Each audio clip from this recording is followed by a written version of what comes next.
Rei ni hajimari, rei ni owaru. Everything begins and ends with respect. In the modern mindset, budo is a sport, and hence we hitonomi, or think nothing of our opponent. Most times we see the person standing in front of us as nothing more than our prey or a hurdle to traverse towards our glory. In the days of the samurai, it was different. Samurai held their opponents in high esteem and almost revered them. The opponent was respected because to the samurai, there are no enemies. A samurai doesn't get to choose their opponent. The generals or the lords draw the battle lines and make the wars, and it is the samurai's job to wage it. Despite being the pinnacle of Japanese society, the job of the samurai wasn't glorious. In fact, to the Japanese, a warrior was thought to be a distasteful profession because they had to deal with blood and death, which were both thought to be aku or impure. Dealing or touching impurity in Japanese is a bad omen, which is supposed to bring about misfortune. Thus, from a samurai standpoint, this person who faces them was just as unlucky as themselves.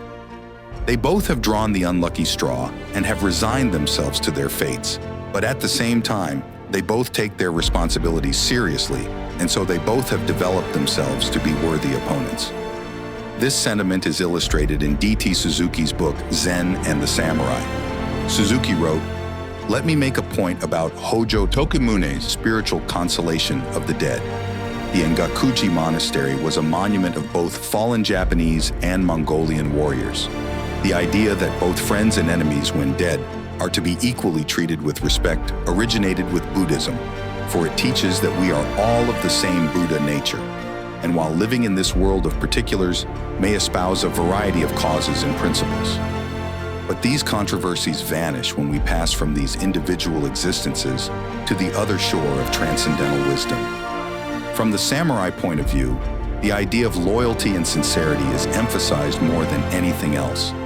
Enemies are as faithful to their cause as we are to ours, and this sentiment, when genuine, is to be revered wherever and however displayed. Hence one monument dedicated to the spirits of friends and foes.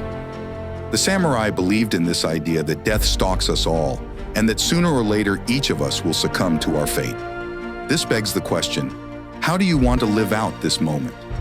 The samurai desires to live their lives with honor and die without shame. Therefore, they try to live their lives to the fullest, knowing they are going to die. The samurai's life is one of servitude, and thus they believe in Seihakatakushi Haya Sushi, or living is difficult, dying is easy. Thus, two warriors meet with an unspoken pact. Let's live out this moment to its fullest. This fullness is what the Japanese refer to as ichigo ichi, or to live a lifetime in one meeting. These two warriors have been simultaneously preparing themselves all their lives to meet an honorable death together. This is referred to as gyokusai, or an honorable death, but that is too juvenile of a definition. Gyokusai is the beauty of to die trying. That is why gyokusai is also used in love, when a person professes their love but is rejected.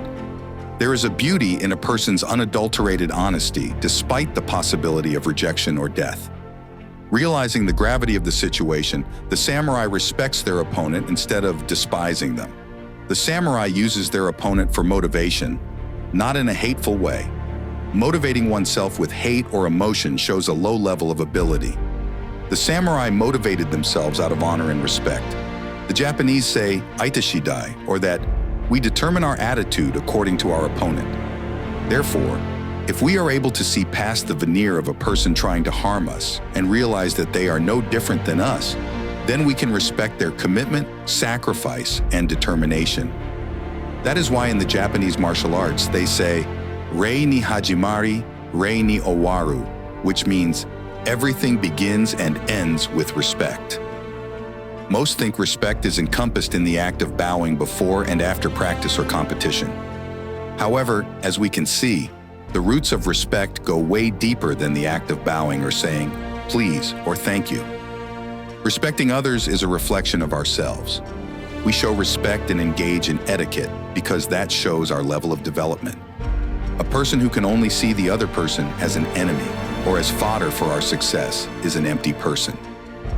When talking about a tsuba or sword guard, Furuya Sensei once wrote, "The skull is a poetic allusion to Musashino, or the plains of Musashi, where a ferocious battle took place, and years later, all that remains of these glorious samurai who fought in this battle are their bones bleaching in the sun.